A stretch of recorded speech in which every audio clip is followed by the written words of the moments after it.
Hello, this is Ben from Proverbs and more, and thanks for watching. Welcome back. Today we're going to look at another fascinating proverb, and this is actually one of my favorites.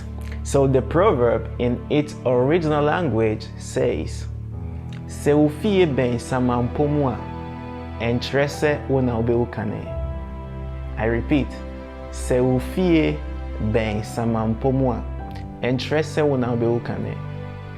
In Italian, it's "Se la tua casa è vicina al cimitero, non vuol dire che sei la prossima persona a morire." So in English, it simply says that if your house is next to the cemetery, it does not mean that you are the next person to die. If your house is next to the cemetery, it does not mean that you are the next person to die. So what does this proverb mean? So the cemetery here indicates the place of the dead, right? Indicates the place where there are no more chances, the place of no coming back. It indicates the end, where there is no hope. Instead, the house is the place of the living, right?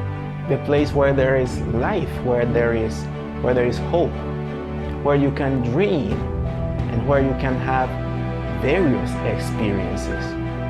So all this proverb is trying to say is, when you find yourself at a point in life where it seems there is no hope, it's not the end, right? It doesn't mean that it's your end.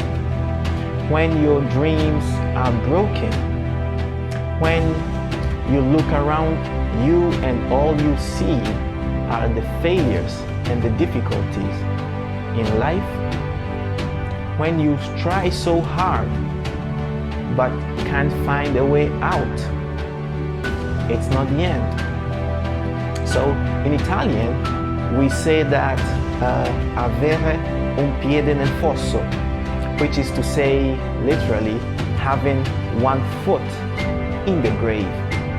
And even then, it doesn't mean that you are buried. So I love this proverb because it reminds me of a story of a man. So this man was believed to be mad, to be possessed, to be aggressive. So he was marginalized, right? And this man literally lived in the cemetery. And the funny thing is, you know what people would do trying to help him? People will chain this man in the grave.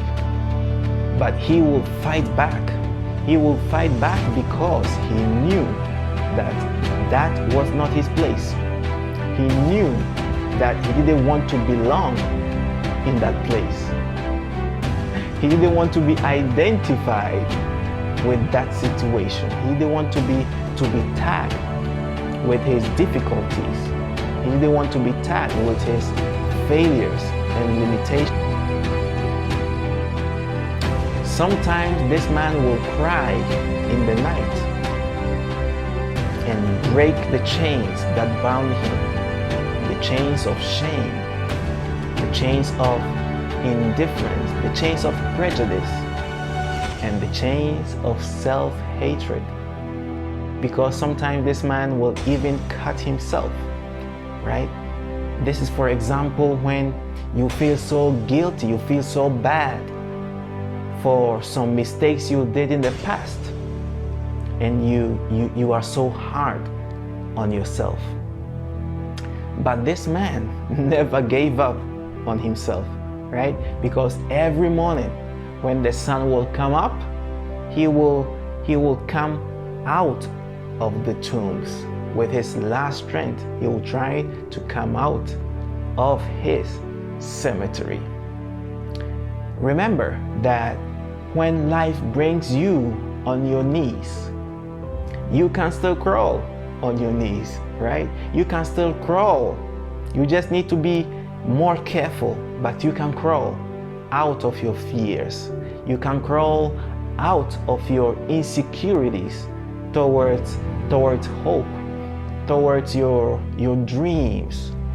And in fact, this man came out one day, one fine day, and never went back again, because he met his Savior, right? Many times we remain blocked, we remain chained to our cemeteries. We remain chained to our failures, the failures in our careers, the failures in our relationships, the failures in our finances, the failures in our studies, and even in our health, right? But remember, what seemed to be a failure can be an opportunity for you to become a better person. Not a bitter, but a better person, right?